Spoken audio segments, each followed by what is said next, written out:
Fame. Happy Sunday and welcome to the Class of 2021 Naismith Basketball Hall of Fame announcement special. We are coming to you live from the Heineken River Deck. I'm Maria Taylor, and over the next 30 minutes, we will be celebrating and announcing the 15 basketball players, coaches, and contributors that will be inducted as the Class of 2021 in the Basketball Hall of Fame to forever be remembered for their legacy and imprint on the game. All right, let's get started, and we start with our friend, our family, Uncle P, Paul Pierce. He is one of 5 players in Celtics history to make the All-Star team at least 10 times. Over his 19-year career, he won Rookie of the Year, made 4 All-NBA teams, and had a plethora of clutch moments. Paul already has his number 34, The Truth, hanging in the rafters in Boston, where he spent 15 years as a Celtic. He also scored over 24,000 points for the franchise, second most all time. And of course, the highlight of his career came in 2008 when he led the Celtics to the NBA championship and won the Finals MVP. And also, the wait is finally over for Chris Webber, a member of the Fab Five, and in 1993, the #1 overall pick. Webber was named to 5 All-NBA teams in his 15-year career. He remains the only player in the last 50 years to have 50 points, 25 rebounds in a game, and also, who says defense is the only way to win championships? It can also get you into the Hall of Fame. Ben Wallace went from undrafted to a 4-time Defensive Player of the Year and was the intimidating force for the Pistons' 2004 championship run. He's the only player ever to record 1,000 rebounds, 100 blocks, and 100 steals in 4 consecutive seasons. Add to that list, Chris Bosh. From a 6'10", 225-pound skinny kid entering the league to a Hall of Famer, as Chris Bosh would become a member of one of the generation's greatest big threes in Miami, a champion, an all-star, and a gold medalist. Obviously, his resume certainly speaks for itself. He made the all-star team 11 times in his career, all coming in consecutive seasons. And Bosh also won 2 NBA championships with the Miami Heat in 2012 and 2013, and he also has his number retired in 2019. And now it's my pleasure to welcome in Chris Bosh. And obviously, Chris, I think we all knew that you were going to be a Hall of Famer. You would be inducted at some point. But when you get the call, I can imagine there's a different feeling. What do you remember from that moment? You know, it was funny. I was just kind of going about my day, working, making sure my kids are going to class, things like that. And, it's just been a surreal moment. I'm really still catching up. My feelings are still catching up, but I'm so thankful for the committee. I'm thankful for the NBA, and I'm really just thankful for basketball for always being there for me and just being an outlet that I could be great at. And it's just amazing that I'm here amongst all these wonderful, wonderful people, and, we're celebrating this wonderful game. Let's dig into that, because obviously we know how special you were on the court and what you meant to the game of basketball. But what has the game of basketball meant to you? And in this moment of validation, what would you like to say about it? I mean, it's been everything. The main thing that was going through my mind, it wasn't necessarily winning championships or all-stars or things like that, all of those cool things that I got to do. It was the bus rides. It was hanging out with my friends. It was just having such a great time being a kid, playing video games on the road, bunch of kids eating pizza in a hotel, going out on those hot summer afternoons and just doing anything I could to be a part of it. That's it was always my escape, my release. It was everything for me. Okay, now obviously fans and a lot of the media, we're going to point to 2010 to 2014 when you were making back-to-back finals appearances, when you guys were winning 2 championships in Miami with the Big Three. How would you describe your career, your journey throughout the NBA? It was short-lived in my opinion. I wanted to play a lot longer.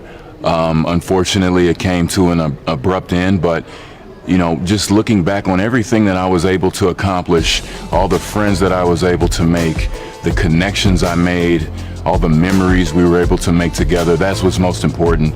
And coming from a small town just south of Dallas, a place called Hutchins, Texas, and aspiring to be in this position that I'm in now, I can't tell you that I knew it was going to happen. I dreamed about it every day. I worked for it every day. And to actually see it manifest, is just, I mean, it's a wonderful feeling. But I hope that I'm a living example for, you know, kids, adults, everybody, all the young athletes out there, that, you know, if you put your mind to something and if you put the work in, you know, and you have the visualization to go after your goal, you know, you can actually accomplish those things. So put that in your mind and, you know, make it happen. Put the work in. And you're living proof of what putting the work in really can turn into. Your legacy goes on, and obviously you're a Hall of Famer now. I hope you continue to enjoy it. It looks like you guys are having fun out there in Massachusetts. Chris, thank you so much for joining us. I appreciate it. Thank you for having me. And from Chris Bosh, we go to the Croatian sensation. Toni Kukoc was selected by the Hall of Fame's International Committee. He not only won 3 EuroLeague championships, but 3 NBA titles with the Bulls in the 90s, winning 6th Man of the Year in Chicago once during that stretch. Kukoc also won a silver medal in the 1988 Olympics. Well, the greats of the game have gathered in Springfield, Massachusetts, where over 400 individuals have already been enshrined into the Naismith Basketball Hall of Fame. And along with all of the renovations that have been happening there, they are proud to announce a special exhibit dedicated to the career and memory of Kobe Bryant. Vanessa Bryant was given a private tour on Friday, and it is now officially open to the public. I'm Maria Taylor, and welcome back to the 2021 Naismith Basketball Hall of Fame announcement special. This woman, Pearl Moore, was a bucket in college. She scored over 4,000 points in her career. That's the most of any person in college. They all came in Francis Marion College. That's the most in women's college basketball history. And while at Francis Marion College, she averaged over 30 points a game. Yeah, we haven't had that happen again. Meanwhile, Lauren Jackson is a 7-time All-Star, 3-time league MVP. She led the Seattle Storm to 2 WNBA championships and was the 2020 Finals MVP. She was the #1 overall pick in 2001 and also is a 4-time Olympic medalist for Australia. Joining Jackson is Yolanda Griffith, a 7-time WNBA All-Star. Griffith led the Sacramento Monarchs to the 2005 WNBA championship. Taking home the Finals MVP, she still holds the record for most offensive rebounds in a season when she hauled in 162 boards in 2001. Griffith pulled off a rare feat in 1999, becoming the first player in WNBA history to win both the MVP and Defensive Player of the Year in the same season. Cheryl Swoops, Lisa Leslie, and fellow Hall of Famer Lauren Jackson would also do this in their careers. And now joining us is Yolanda Yo Griffith. Thank you so much. Congratulations. And we were just talking earlier. You said you might need to pinch yourself, but it's official, okay? You're going to be a Hall of Famer. What was it like when you finally got that call? Once I got the phone call, I literally just took the phone away from my face and looked at it and was like, is this April Fool's? Is this a joke? But Bob, confirmed it. And I was just blessed, honored, and so very thankful. And got off the phone and I went upstairs and talked to my family, told them about it. And at that moment, everybody just started crying. So I'm still, like I said, I want to pinch myself. I'm still in awe of it, but I'm very, very honored to represent the 2021 class. Thankful for the committee and the vote, and just going to enjoy this moment right now and just take it all in. Well, Yolanda, everyone knows about the 11-year WNBA career, but not many know that you went through junior college. You played Division II at Florida Atlantic. You worked your way through college to take care of yourself and your daughter. I mean, how would you describe your journey to making it into the Hall of Fame? My journey was like rocky roller coaster ride, but I owe it all to my family. Without my family, none of this would be possible. And to be honored for the 2021 Hall of Fame class, this is for them. Yes, my name, Yolanda Griffith, but I'm honoring my family because of the sacrifices that they went through and everything that they allowed me to do to continue my career. So I'm speechless, but my journey, long journey, but I wouldn't look back or change anything because my journey humbled me and helped me become who I am today. Just to hard-nosed, blue-collar, born and raised from south side of Chicago, and just excited, very excited. You know, we're celebrating the 25th anniversary of the WNBA this season, and obviously your fingerprints, your legacy is written all over that league. What are you most proud about from your career in the WNBA? I'm very, very proud just to be given the opportunity. I got drafted in '99, number 2 pick to the Sacramento Monarchs, and it was like a joy, because that gave me an opportunity to be back home from playing over in Europe, for a chance for my family to get a chance to see me play finally on the professional level, and just enjoy playing that level on the professional, on the highest level basically. And I enjoyed the ride with the Sacramento Monarchs. I think the high of it was finally winning a championship in 2005. 2005 all the way live, that was our little motto, our thing. And best teammates, Tisha, Kara, Nicole, I mean, like everybody. That team 2005 was amazing. That championship, being able to bring a championship to capital of California, that's how you look at it. First time winning a championship and holding it, and teammates and family members being able to enjoy it with us. So the championship that we brought to Sacramento was a good high, was an exciting moment in my life.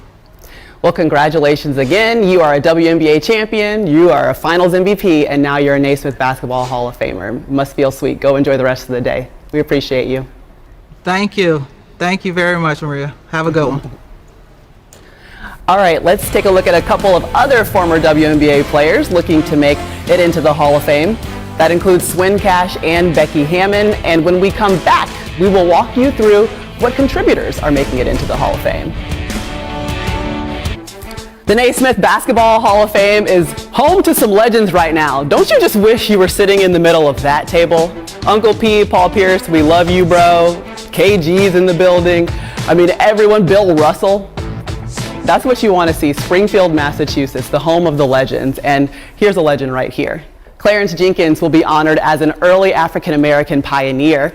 Fats, as he was called, ran point for the New York Renaissance, who had an historic run in the 1930s, winning 8 straight games. And Jenkins also had a long baseball career, playing in the Negro Leagues from 1920 to 1940. Well, you guys saw Bill Russell. He's entering the Hall of Fame once again after making it as a player in 1975. Russell was the first black head coach in the NBA and was the first black head coach to win an NBA championship. Rick Adelman was a head coach for 23 seasons in the NBA, leading 5 different teams. He won the 9th most games by a head coach in league history and reached the finals twice. And current Villanova head coach Jay Wright is a part of the 2021 class. Wright is a 2-time Naismith National Coach of the Year and won 2 national titles in 2016 and again in 2018. And now we welcome in Jay Wright. So excited to have him here. You know, it's the 20th anniversary of you being a head coach at Villanova, and you get the call to be inducted with the class of 2021. It must feel good to be you right now. Describe what it's like to be living in this moment. It's pretty amazing, Maria. Like you showed the picture of all those guys, Bill Russell and KD and Chris Webber, and just to be hanging with these guys right now and listening to their stories and being a part of the hall with them in this class. It's not anything you ever even dream of. It's pretty cool. Well, let me ask you this. You were a head coach in Hofstra in the mid-90s. If someone came up to you then and said, all right, listen, eventually you're going to be inducted into the Hall of Fame, what would you have said in that moment? I'm laughing like you're laughing like that. You would never even think of that. I was so happy to be a head coach at that point. I was so appreciative of Dr. Stewart at Hofstra, who hired me. I was so appreciative Speedy Claxton came to play for us. I wasn't thinking of anything else except just the next day. You would never think of the Hall of Fame. Well, we talk about national championships, but I think about the culture that you've built at Villanova and how much every time you run into a former Villanova player, you know you're talking to just a great man as an individual, but also usually an incredible player. What is the coaching philosophy you believe that has brought you to this moment? You know, Maria, we're so blessed at Villanova to get those kind of players and student athletes. You know, the whole culture at Villanova, the campus, the community, the history, the basketball tradition, how everybody stays in touch with each other. The players come in and they have great respect for the former players. They play for those who came before them. So they kind of like Pop says, they're over themselves. They come in to be a part of something bigger than themselves. We're so lucky to have those guys and be able to coach them. And it's really because of the history and the tradition of Villanova basketball.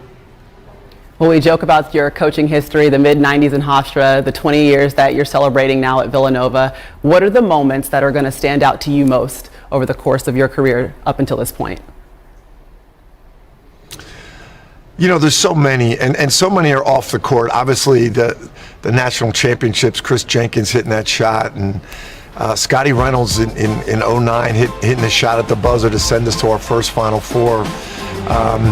Even when Coach Massimino won the championship in '85, I remember that I worked the basketball camp back then.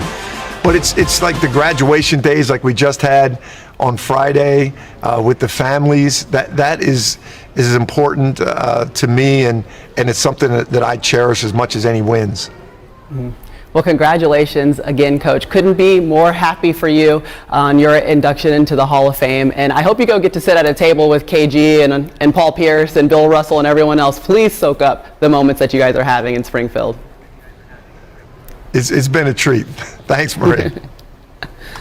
That is Coach Jay Wright, and he is a part of the class of 2021, soon to be a full-time Hall of Famer. Meanwhile, we're waiting for the tip-off between the Knicks and the Celtics. Emmanuel quickly warming up really right across the bridge.